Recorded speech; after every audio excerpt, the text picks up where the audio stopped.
by Gaston Leroux, originally published 1909, Paris. The opera ghost really existed. He was not, as was long believed, a creature of the imagination of the artists, the superstition of the managers, or the absurd and impressionable brains of the young ladies of the ballet, their mothers, the box keepers, the cloakroom attendants, or the concierge. Oh no, he existed in flesh and blood, though he assumed all the outward characteristics of a real phantom, that is to say, of a shade. The Phantom of the Opera, which many of us associate with the famous 1986 Broadway musical and its many film adaptations, my personal favorite being the 2004, just throwing that out there. But all of the stories were actually inspired by a serialization in La Gauloise written by Gaston Leroux from 1909 to 1910. And it was published in volume form in April 1910 by Pierre Lafitte. The novel is partly inspired by historical events at the Paris Opera during the 19th century, and an apocryphal tale concerning the use of a former ballet pupil's skeleton in Carl Maria von Weber's 1841 production of Der Freischütz. Lovely thought, isn't it? So for those of you who are not familiar with the Phantom of the Opera story, it follows the story of the leading soprano, Christine Daae, whose father used to be a world-famous violinist, but he died when she was young, so she was practically raised at the Paris Opera House.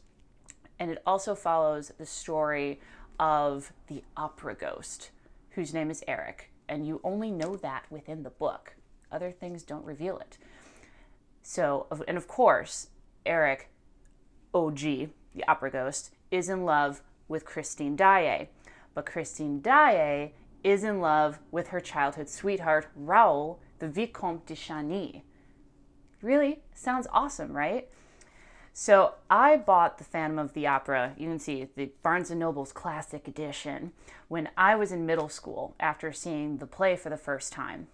And this book is awesome.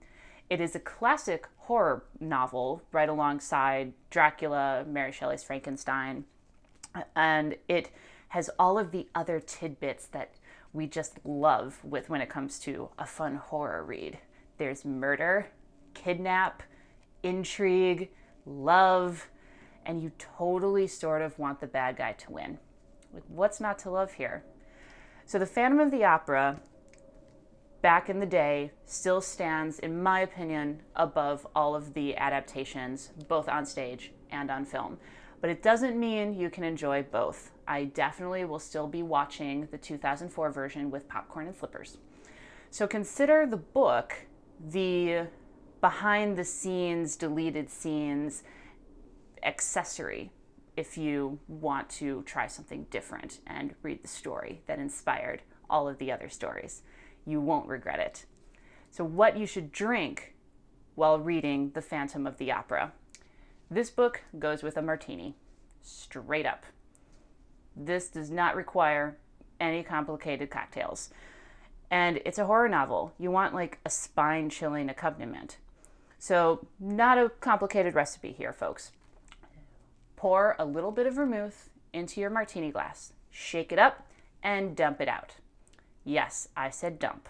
Then promptly fill up the martini glass with ice-cold gin or vodka, depending on your poison of choice, into said martini glass. Sip and enjoy. You may want to sip it very slowly while reading it so you remember the book. If you want to be a little fancy, throw in a twist of lemon. No olives, though. Phantom is not that fancy. This is Lit with a Twist. Thank you for watching.